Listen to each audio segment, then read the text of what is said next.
Presenters for Hire, Effective Money Management, Rafael Pena Martinez. This presentation is for informational purposes only and does not constitute a complete description of financial advisory services. No information contained on this presentation constitute tax, legal, insurance, or investment advice. Again, the whole point of this is whether you have good money management, poor money management, or you are simply here to learn other people's perspectives or different ways that you can improve upon your money management. Only because if you have poor money management skills, a higher income will only increase your spending and you'll still have the same money left over. So what to do? Change it. Not your job, but your spending. Even before you do that, change what you do with your money before you do anything with it. Because once you get your next paycheck, instead of just depositing it and calling it good, put a little thought into it. How much do you need for gas, for food? How much do you need for frivolous spending? How much do you not need? And that's the key, because with effective money management, the whole point is to figure out what you truly need. Because if you have a budget, your best bet is to stick to it like glue. When you do so, it allows you to live within your means. Now, if you've never had a budget, if this is your first time thinking about a budget, don't worry, because I'm going to describe whether it's as if you're a beginner, intermediate, or an expert. Everybody still has to go through the same information because everybody still has the same access to money. But if you are a beginner, it's important that when you have a budget and you stick to it like glue, that you review it weekly as a beginner. Once you get a little bit better, you can, ease up a little bit, but it's still really important to review it consistently. And that's key, being consistent with it. Now, if you have no idea what an ideal budget looks like, well, that's the whole point that you're here, right? I would hope so, right? Oh, it says a raised hand. Y se fue otra vez. Oh, that's interesting. 1, 2.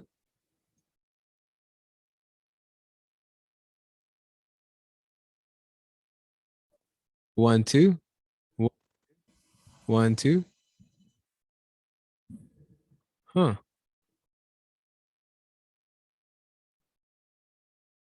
Testing. Testing. 1, Okay. 2. Can I you was hear? trying to say something. Yeah, I can hear you now. I can hear you now. Perfect. I don't know why I cut off like that. No say, but we don't have to start over. We could just keep on rolling. Where All did right, you that, gotta start from the beginning. where did I lose you? Yeah, like right at the beginning, like right after the slide, like This one? the presentation. This one? Yeah, right there. Oh, okay. Did you hear me read it? Yeah, I heard like really right up to advice and then it cut off. Oh, okay. So essentially the whole point of you being here is for you to learn, so if you have poor money management skills, a higher income will only increase your spending, and you'll still have the same money left over. So the whole point of this is for you to understand and get a little bit more of a grasp as to how to, keep more money in. So what to do? Change it, not being your job, but your actual spending. Because even before you do that, change what you do with your money before you do anything with it. Once you get your next paycheck, instead of just depositing it and calling it good, put a little thought into it. How much do you need for gas and food? How much do you need for frivolous spending? How much do you not need?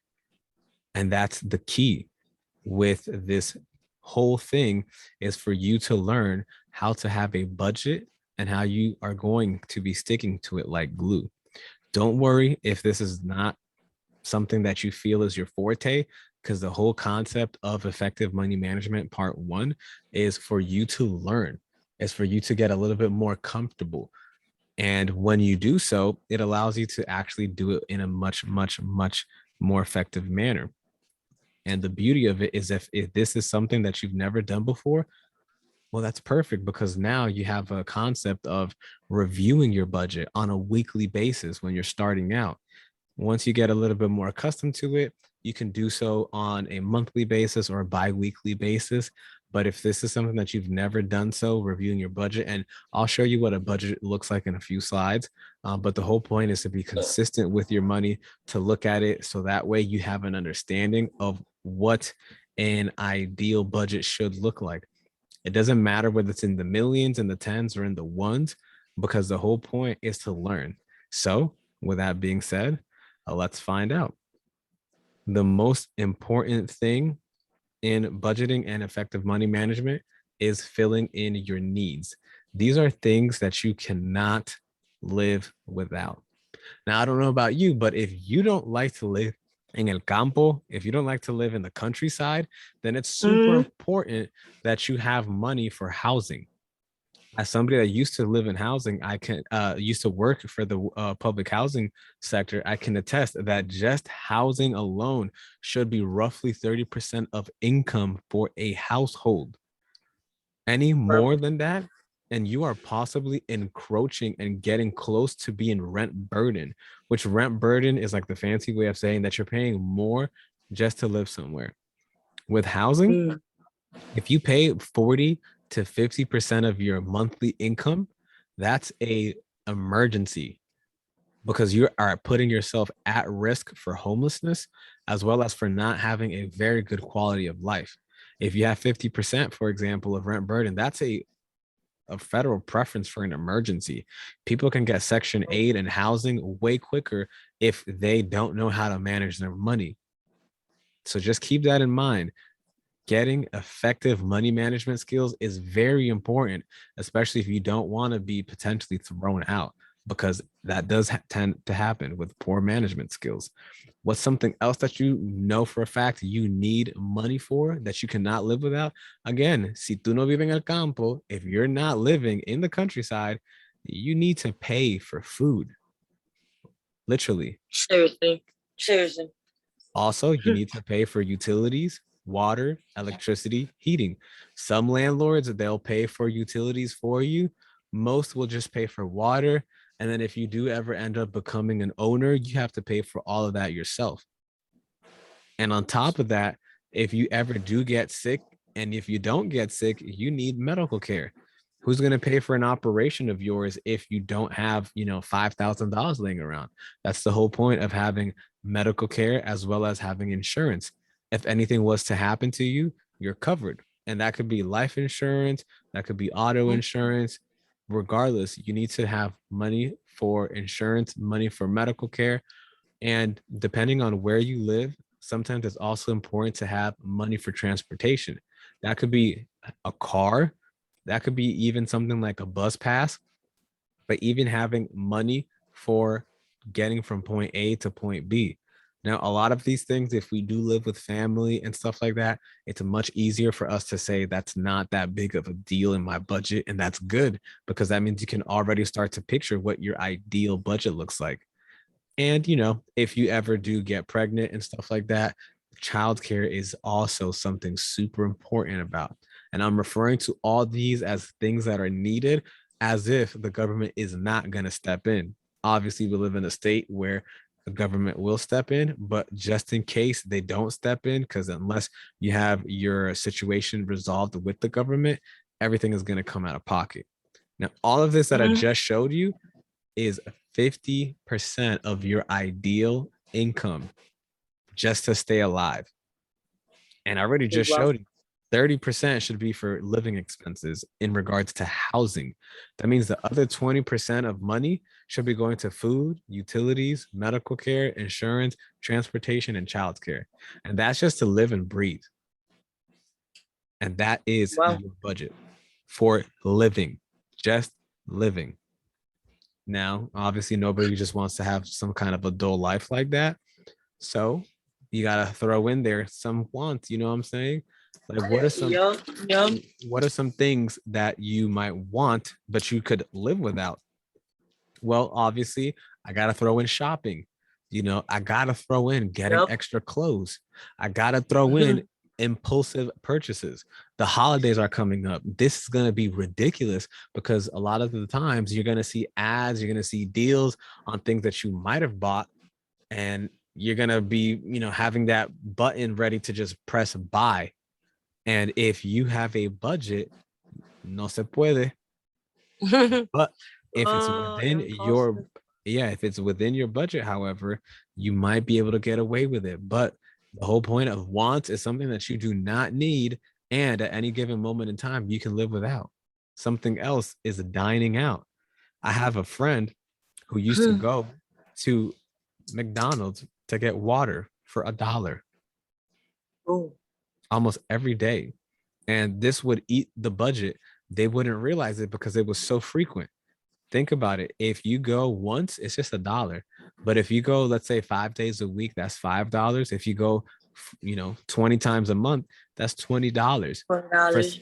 for Mm. somebody that earns maybe $15 an hour, that's that's an hour of their time plus some that they're not going to get back just because they had those impulsive buys.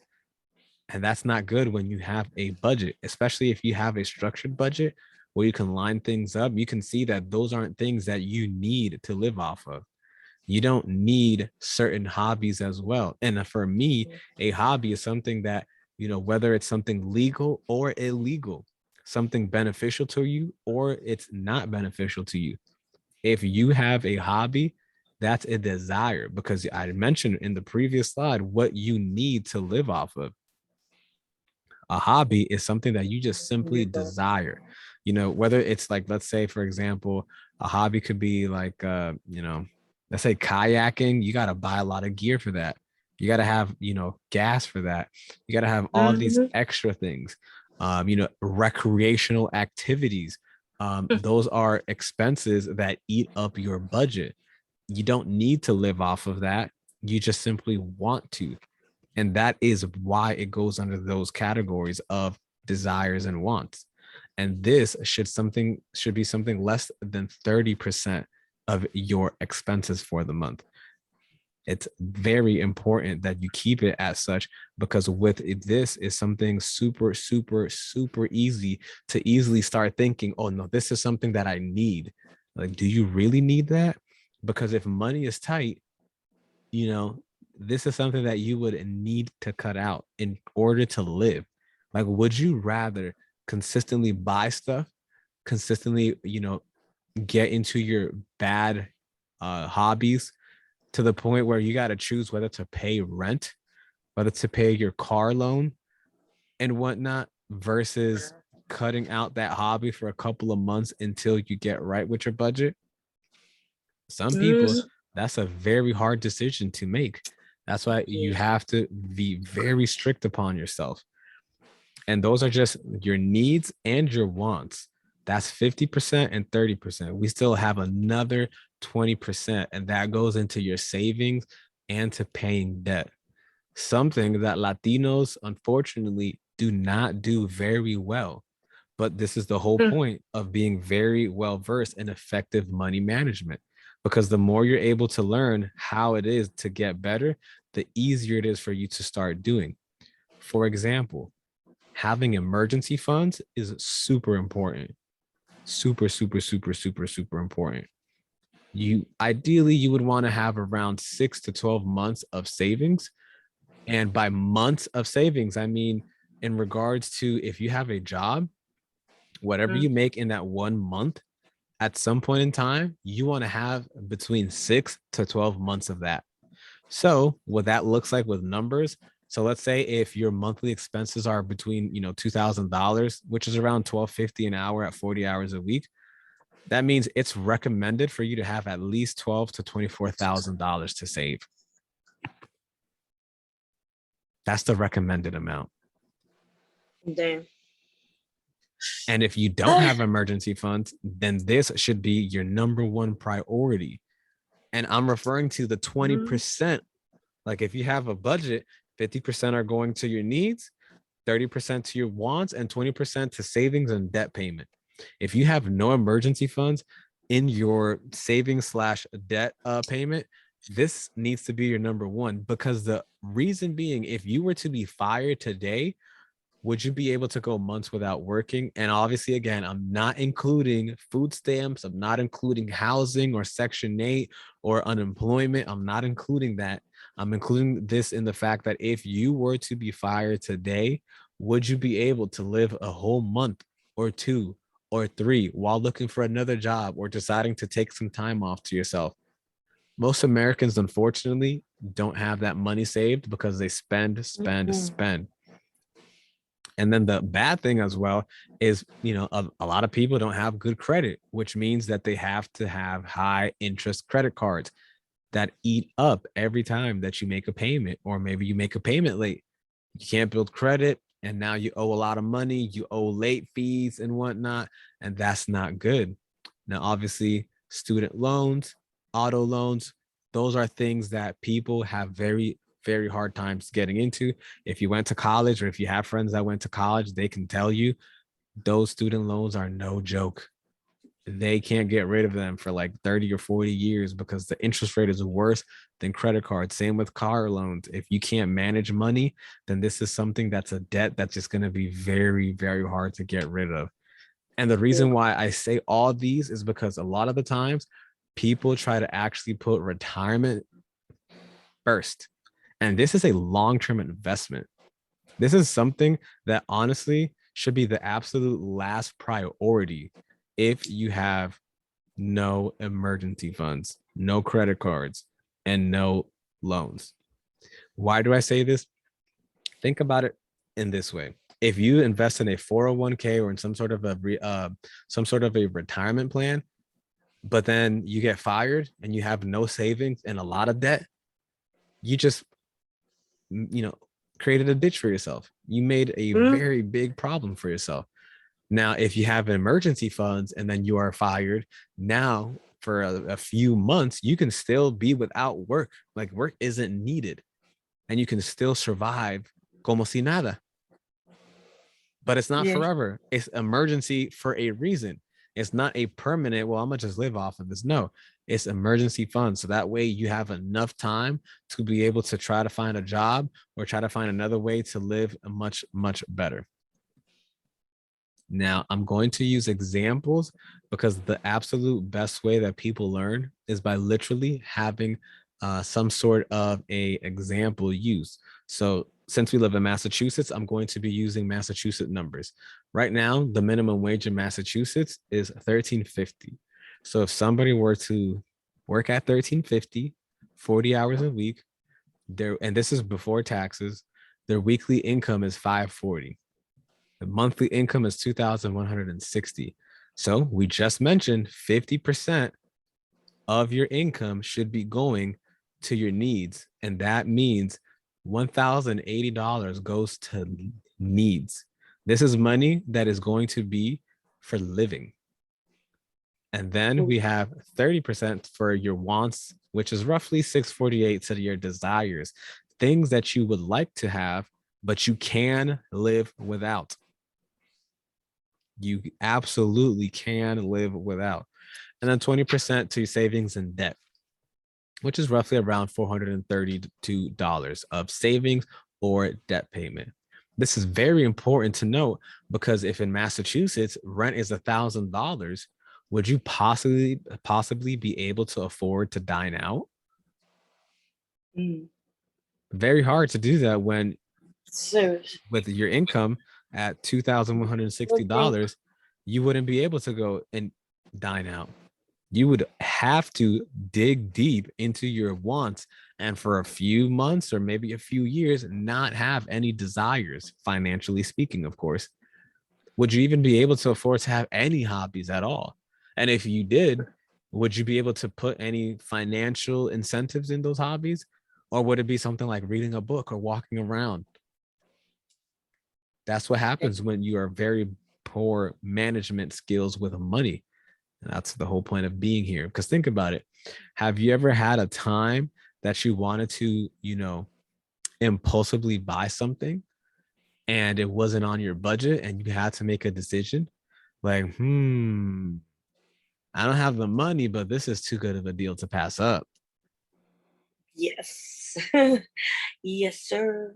I And got it's pet. very And it's very hard because once you make that purchase, then you're like, oh snap, now I'm stuck. Yeah, now I was broke. Yeah, like now I have no more money. Now, this is something I personally push for. I push this for everybody. Si eres soltera or soltero, I always tell my friends it's always, always, always best to aim for two people, financially speaking. So with two people at minimum wage, two people, that same income is $1,080 weekly, $4,320 monthly, which means half of that is $2,160. 30% to your wants is 1,296. 20% goes to savings and debt, which is roughly 864. So if the rent is now $1,000, could now you afford to dine out maybe every once in a while with two people earning the same amount at minimum wage? Yeah, you mean? Would you be able to afford to have hobbies now? Oh, of course. What you And would you be able to actually start buying things impulsively without worry? mean? It makes it much easier when you have a budget, because even think about rent in Massachusetts keeps going up. Two people working full time automatically can afford to actually live. One person, do you see how difficult it is to just be a single person at minimum wage? Serious. Those are almost like Oh, slave like income. serious. I was gonna say like I'm gonna be a slave for like what 10 years before I get to do something fun. Oh my god. Exactly. That's why I always push either for trying to get higher paying jobs, or for females, like you guys have the cheap way out, which is literally marry somebody. It's the cheap way out. For Yeah, it's guys, true. yeah, guys have to have the harder struggle, which is, you got to bust your behind essentially. Yeah. But for people having difficulties on creating a budget, here are some little tips and tricks, okay? So this is something All that I right, guys, for recommend. Jada. This is something that I recommend for individuals. I'm going to give you the hard stuff first, and then I'll give it, a little bit easier. So if you use your bank statements, you can actually review your income and expenses for any given period of time. I actually say go for like 90 days or so, because when you do that, it allows you to look at a few months worth. Because you think about it, if you just look at 1 month, it could have been a big purchase in that month, or you might have gotten like a lot of overtime or some extra money. And so it Mm-hmm. doesn't really explain your whole outlook. And then if you do the whole 12 months, it's like way too much, because then it's like there's so many different things that happen. I say 3 months is pretty okay. So what you want to do is you go to your bank, check out your statements, export it to Excel. And if you don't have Excel, Google has spreadsheets, which is really useful. And then what you want to do is you want to highlight all the income and all the expenses, preferably in different colors. So as you see here, I use green for the header and orange for the body. So it could be something like green for income, red for expenses, and then you might go into Mm-hmm. even more nerdy mode and then go, like red expenses that are, desires, yellow for things that are absolutely positively needed, for expenses, and then for savings you might go for like blue, or completely, it's your budget. Yeah, I you get it. I get you it. I get create it. it, and you You get getting to decide stupid. how to do it, because it's all going to be beneficial to you. I would say once you complete it, add it up, write down the expenses for your needs, your wants, and your savings, because that is essentially your budget. That is what you would actually need as income based for your needs, wants, and savings. And then it makes it much easier for you to look at like what it is you actually do need to live off of versus what you're spending your money on, that you could just cut it out because you don't really need that. And especially like if you think in a few months you need something, well, if you have some sort of missing income, you could just sacrifice some sort of desire that you have, a hobby, impulsively shopping for a couple of months, so that way you can buy something, like especially now with Black Friday coming up, with the holidays. That's something that's advisable, is to cut out certain desires that aren't really Mm-hmm. needed for you to live, in order for you to get your actual desires out.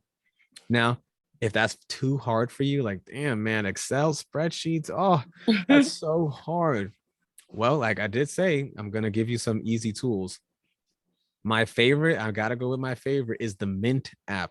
It's also a website, mint.intuit.com.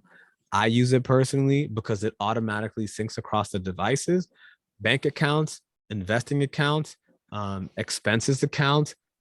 It is very ideal. It's a one-stop shop. It does everything that I just mentioned for you, including the highlighting part of your income, of your expenses. It also allows you to create your own custom budget, which is perfect for somebody that really cares about not spending more than they need in order to keep living and possibly having a little bit of fun while doing so.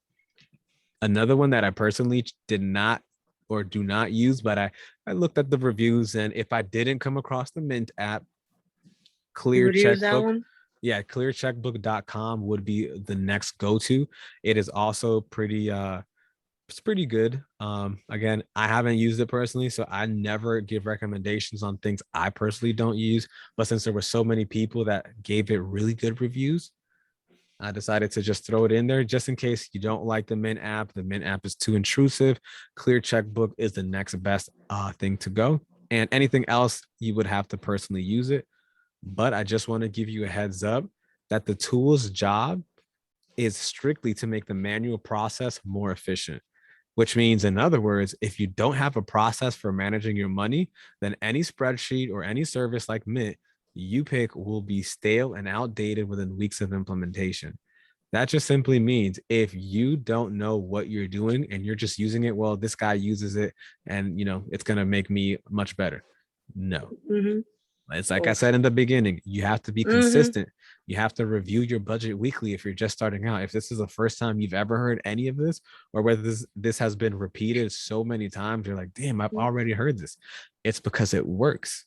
Being I've never consistent. heard it, but yeah. Oh, look at that. Yeah, it's just because it works. When you track your budget and you see Mm. exactly like, oh my goodness, for example, I had that same friend that spent $1 for water on a given month. He would spend almost $400 on food.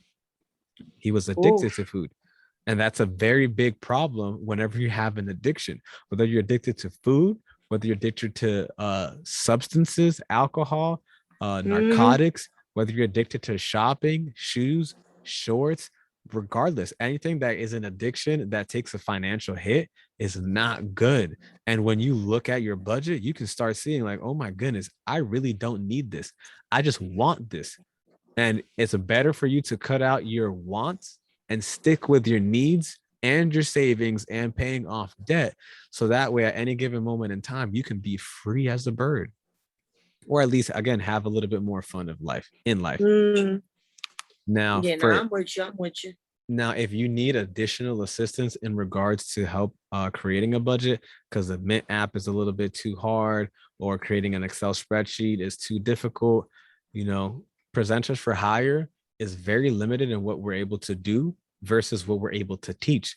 Presenters for Hire, we're just giving out information. Again, this is not legal, taxable, financial advice. We're just giving Mm-hmm. literally our opinion on information that we researched thoroughly. On the other hand, you can book a session with FIP Solutions in order to get a personal session and an in-depth review regarding budgeting and finances. Um, No, he that's did that. he did include the link for that because when you book a session and you let him know that you came from this specific effective money management presentation, it allows him to see that not only are you taking yourself a little bit more seriously, but he also offers up to an hour for free, which is very, very key. A lot of people don't realize what you are capable of learning within an hour. I mean, look, we're already Yeah. 30 minutes in, and you already mentioned that you've learned a few things that you had no idea on. And that's the whole point of more knowledge, meaning more information, more power to you. Because the more you know, the better decisions you're capable of making. And plus, once you start reviewing your budget, you can start looking at your expenses a little bit differently and start to see something that previously you would just buy just because you've always done that before. But now you can look at it like, is this actually in my budget? See, that's what I'm trying to get at. I'd be like, well, I want to buy it, so I buy it. And then I'm broke. Right. And then when you have a budget, you can say, or you can look at the Mm-hmm. Mint app and you can look and it'll let you know, do you have a budget for that? Like, for example, even people that, let's say people that don't use their money for the best or Mm-hmm. whatnot, you can still have the Mint app and it'll show you red flag after red flag after red flag. And at some point, after you being consistently looking at that, you're gonna start being like, wow, I'm actually being very wasteful with my money. And then at some point, Mm-hmm. little by little, you start to see, well, if I spent $5 less or if I withheld my urges, I could actually use this money next month to maybe start investments, or I could start, my own business, or I could insert whatever it is that you actually need to do, pay debt off faster, start your emergency fund sooner, or have much, much more fun. Because if you spend small here, small there, it adds up. And when you save a little bit here, a little bit there, that also adds up. And essentially, that's the effective money management presentation, part one. I am going to open up the floor for a few questions. If you have any questions. Well, you kind of answered it with the FIP thing, because I was gonna be like, how do you even like create a decent budget where you're not like save, like I don't know how to explain it. Like, You're not overwhelmed? yeah, like when you're not like saving, how do I say? Yeah, like when you're not too saving too much, I guess. You know what I'm saying? Like the budget is too low or too Mhm. high. Right. Yeah, like Yes, how do you? that's the ideal individual, because what he does is he literally breaks down, first of all, he breaks down your life versus Mhm. because a lot of people don't realize who you are as a person is really, really who or where you spend your most time with, as well as how you spend your money.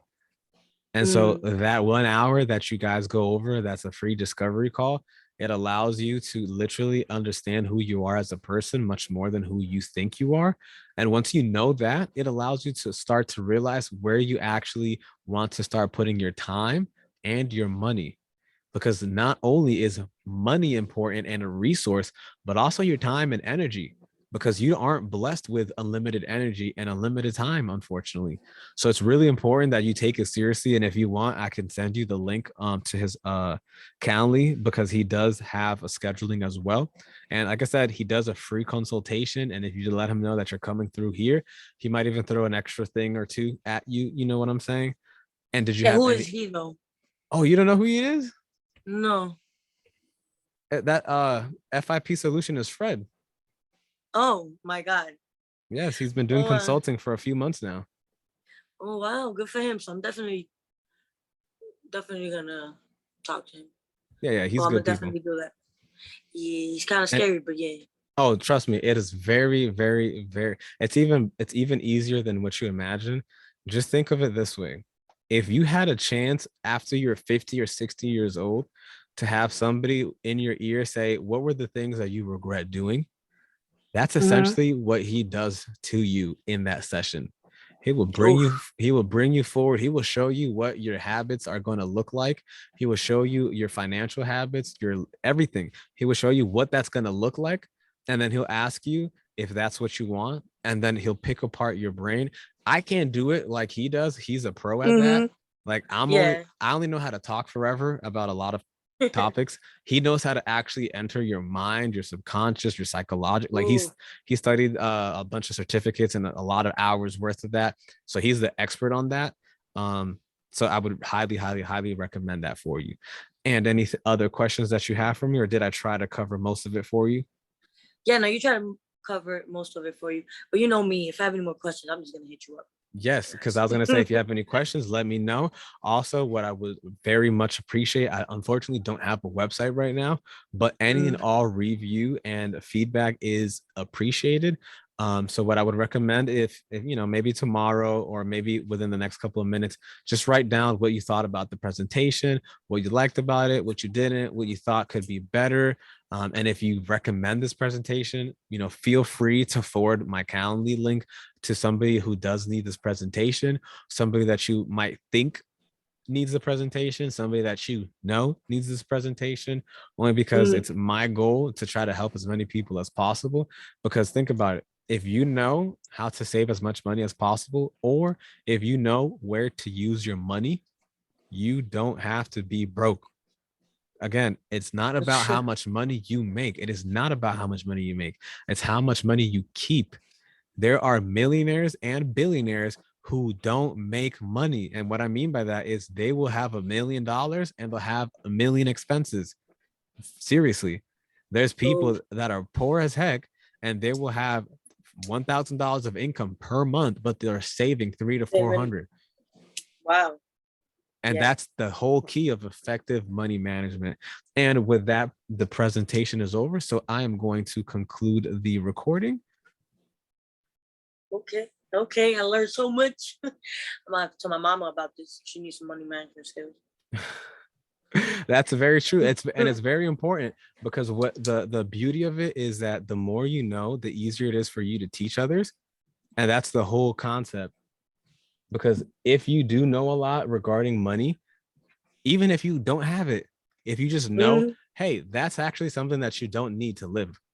As if, what are you talking about? Well, I learned that if you live within 50% of your income and you only spend 30% for your desires, at any moment in time that money becomes tight, you can automatically withdraw that. Like, for example, the impulsive buys or the hobbies like smoking, all that stuff is into your wants. If you're actually wanting to do better in life and you want to, improve, let's say by getting your own space at some point in the future, those are wants that you have to cut out, especially if you're single. Versus if you're with somebody, like I showed you, double that income. Do you see that huge difference? Another person's income is huge, and that's very important. That's true. But anyways, I won't take any more of your time. I'm gonna send you that link for Fred, so that way you can schedule with him and he can help pick apart your mind, help you figure out more about you, as well as help you figure out what's an ideal budget for you. Okay. All right. Thank you. No problem. Take care. Be safe. And anything, let me know. All right. Peace.